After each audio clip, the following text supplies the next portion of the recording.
¿Quién lo manda a matar? ¿Fidel Castro?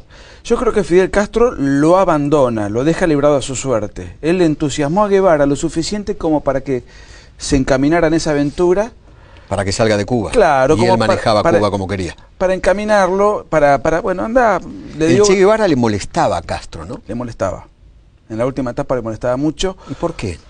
Porque se produce un quiebre importante entre este matrimonio, entre Castro y Guevara, después de un episodio mundial que fue la famosa crisis de los misiles, cuando la Unión Soviética pone misiles en La Habana apuntando a Estados Unidos. Que esos misiles finalmente se retiraron. Y el Che Guevara, que era un exaltado, un desaforado, vio eso como una defección, como una traición por parte de Rusia y del propio Fidel. Él quería ir a la Tercera Guerra Mundial, esto lo explicitó él. Entonces, a partir de ahí, él tuvo un desencanto y empezó a coquetear con el otro gran bloque comunista de la época, que era el bloque chino, que se disputaban el liderazgo a su vez con la Unión Soviética, tenían su propia interna. Y entonces los propios soviéticos veían a Guevara como una especie de agente chino en una isla que ellos financiaban. Y era un personaje ya molesto, desmarcado de la estructura moscovita. Y Fidel Castro finalmente... O sea, Fidel decide jugar a fondo con los rusos. Absolutamente. Y el Che quería jugar a fondo con los chinos. Exactamente. Okay. Exactamente. El Che primero estuvo encandilado con los rusos hasta que conoce Rusia. Y como el ídolo del Che era Stalin, y sus cartas personales las firmaba con el seudónimo Stalin II. Esa era la admiración que le tenía. Pero ¿qué pasa cuando... ¿El Che se creía el Stalin II? Él firmaba con ese seudónimo como una suerte de homenaje a quien él admiraba, ¿no? Stalin mató más gente que Hitler. Sí, claro. O sea, digamos, nunca se habló de ese genocidio. Muy poco. Porque es de izquierda. Los genocidios de izquierda tienen... Si el de izquierda mata, está bien. Son disculpables, claro, Exactamente. Bueno, el libro negro del comunismo le atribuye a Stalin 25 millones de muertos, ¿no? Cifra que sería la segunda más importante del siglo XX, porque la primera sería atribuible a Mao Zedong, claro, que era el otro amigote del Che Guevara, con quien el Che empieza a generar amistad. Cuando se produce la Revolución Cubana y cuando el Che Guevara era el protagonista, Rusia estaba siendo gobernada por Nikita Khrushchev, que era un moderado para el contexto, y que dentro de la Guerra Fría quería ir a una coexistencia pacífica. Por eso los partidos comunistas de la época en América Latina no se plegaban a apoyar las guerrillas de la época. Tenían como una estructura más burocrática, más administrativa, y eso al Che Guevara le reventaba. Él era un talibán. ¿Por qué la máquina de matar? ¿Era una máquina de matar él? La máquina de matar, si bien el título es, tiene un rasgo sensacionalista, es una frase de Guevara, una frase histórica de Guevara publicada en el diario Granma, el diario oficial de Cuba, en el año 67. Es un comunicado de 2 o 3 páginas donde él, un comunicado a los pueblos del mundo, y en un fragmento él dice: tenemos que convertirnos en una fría y selectiva máquina de matar, nuestros soldados tienen que ser así. Y en ese mismo comunicado hay otra frase famosa de él, cuando él habla del odio intransigente al enemigo, nos debe convertir en una fría y selectiva máquina de matar.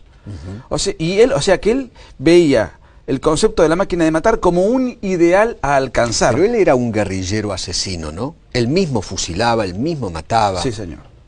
Absolutamente. Y lo curioso del caso es que la inmensa mayoría de sus fusilamientos o de sus homicidios, o como se los quiera llamar, no son en combate. Porque en el combate, bueno, son reglas del juego. No, eran homicidios a sangre fría. Por ejemplo, él tenía una particularidad que lo hace un personaje particularmente, valga la redundancia, interesante, que él anotaba todo lo que hacía en su diario personal. ¿En serio? Por ejemplo, en el diario... Hoy maté a 4... En el diario Sierra Maestra, sí, él confiesa y cuenta con detalle técnico, porque escribe como un perito, porque era médico. Claro. Tuve que terminar con este problema pegándole un tiro, la bala penetró en el omóplato, perforó tal tejido, en fin, 14 homicidios, y esto no lo digo yo, lo dice el Che en su diario personal. A eso se le atribuyen otros 13 homicidios en un poblado en Santa Clara, pero estos son episodios menores. Lo más complicado en Guevara, lo más impresentable en la biografía de Guevara es cuando se produce la revolución, y entonces ahí él pasa a comandar un campo de concentración para exterminio de disidentes famoso, que fue el campo de concentración en La Habana de La Cabaña, que era una fortaleza militar. Bueno, ahí se le atribuyen de puño y de su propio, materialmente, él dispara y asesina a 165 disidentes. En total... A sangre fría. Gente colocada en un poste a ejecución, sin ningún riesgo, digamos. Era una revolución... O sea, era una máquina, él mismo era una máquina de matar, más allá de que él diga, nuestros soldados tienen que ser una máquina de matar, él mismo era eso. Él era su anhelo y creo que lo alcanzó. Es muy impresionante que este terrible asesino esté en las remeras de miles y millones de jóvenes en todo el mundo, ¿no? Como si fuera un gran tipo.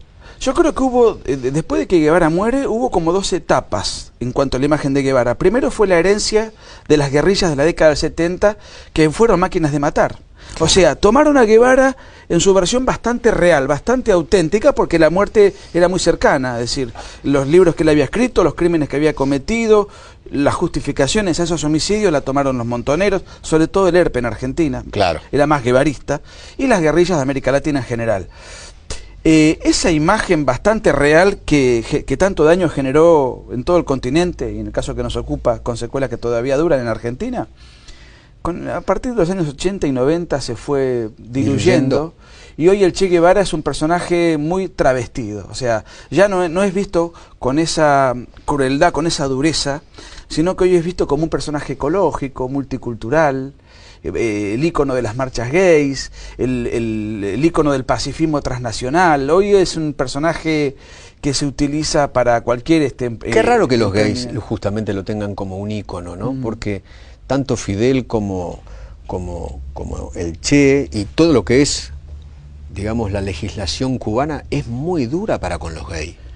Bueno, el primer campo de concentración para rehabilitación de homosexuales no era para exterminio, sino rehabilitación, lo creó el Che Guevara en la península de Guanacaví. Porque para el Che Guevara los gays, los homosexuales eran enfermos.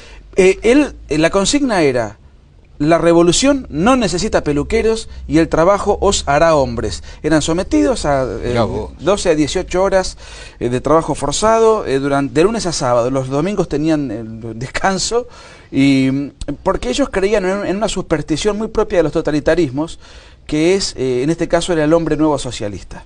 El hombre nuevo tenía que ser una máquina de acero, un tipo entregado, como viril, los nazis, un ario. Un ario, pero socialista. Era el superhombre, digamos, claro, pero en clave marxista.